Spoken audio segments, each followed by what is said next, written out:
Yesterday on March 20th, we had the first reading of Bill C71. If you're unfamiliar with how the bills work in Canada, I'll give you a little bit of a refresher on it.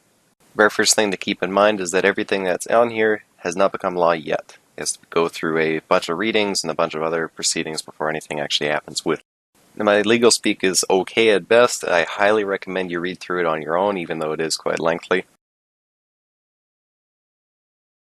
I'd also like to point out what our Prime Minister posted on that day. As firearm owners, we know it's kind of garbage. As non-firearm owners, it must look good. It's just this part right here is the universal. I don't know what I'm talking about.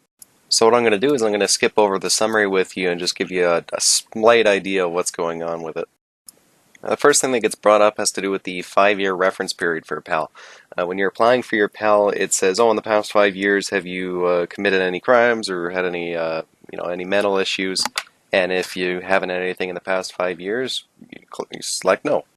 That sounds good initially, but maybe if you had a pretty crappy teenager life and you went and got checked in for having some mental issues and were like, oh, I'm suicidal, then that's going to be a huge problem for you now, even if you got your life sorted out. Next thing to bring to your attention is the way non-restricted firearms are going to be transferred. As you know now, to transfer non-restricted firearms, say I want to sell a K31 that I have to a buddy of mine. Well, what I have to do is I have to look at his PAL.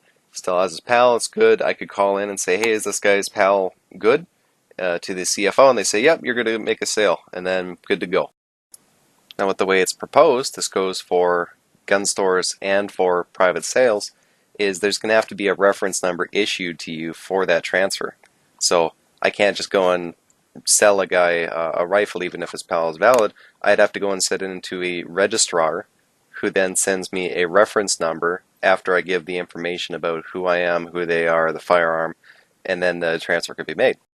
And further, the gun stores are actually going to have a record for 20 years after this sale, which possibly can be accessed by police with or without a warrant. I don't know what's going to go on with that one. Then you go, okay, Rybeck, who's the registrar going to be? I don't know. Your guess is as good as mine. I have no idea who the registrar is going to be. What I have noticed is it seems to be shifting the registry portion from the government onto the burden of the gun stores. So the biggest criticism of having the registration to begin with was saying, oh, well, we're wasting $2 billion on something that's barely having an effect on any firearm crime whatsoever, if at all. And now they can say, oh, well, it's not costing you any money, it's just costing extra time for the gun stores. Speaking of the government side in it, all these registrars, how many are there going to be? Because they're going to have to handle every single non-restricted firearm transfer in Canada. That's a lot of people. So what, are we going to have just a handful of people that get to deal with us, and then they go and take, I don't know, maybe a week to process your little transfer of a Remington 700 to your buddy? Now, what Bill C-42 did was it made it have a government influence on the prescribing of what the type was for the firearm. So you could say an L1A1 becomes non-restricted because there's no reason for it to be prohibited. That was something they could do, right?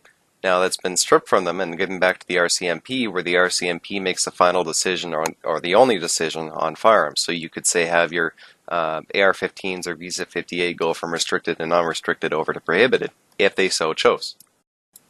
Part 1B is talking about your Swiss Arms rifle and CZ858 owners. Now you guys are back on the chopping block again, and what would happen is you get given the prohibited licenses, but only for those firearms that you own.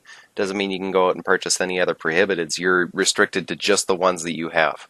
And what you get to do with them after, I don't know, maybe they become nice little paperweights on your desk. Actually, not your desk, your safe, because you can't do anything with them. Now, there's a whole lot more stuff to deal with in this bill. Just reminder that it's not law yet. Now, if you want to make a big difference about it, you go and write to your MP and say how this bill is wrong and it needs a whole lot of reworking to actually make any sense, especially since we go back to what our Prime Minister said about this whole making it harder for illegal handguns and assault weapons. Yeah, go ahead and tell me which one that applies to here.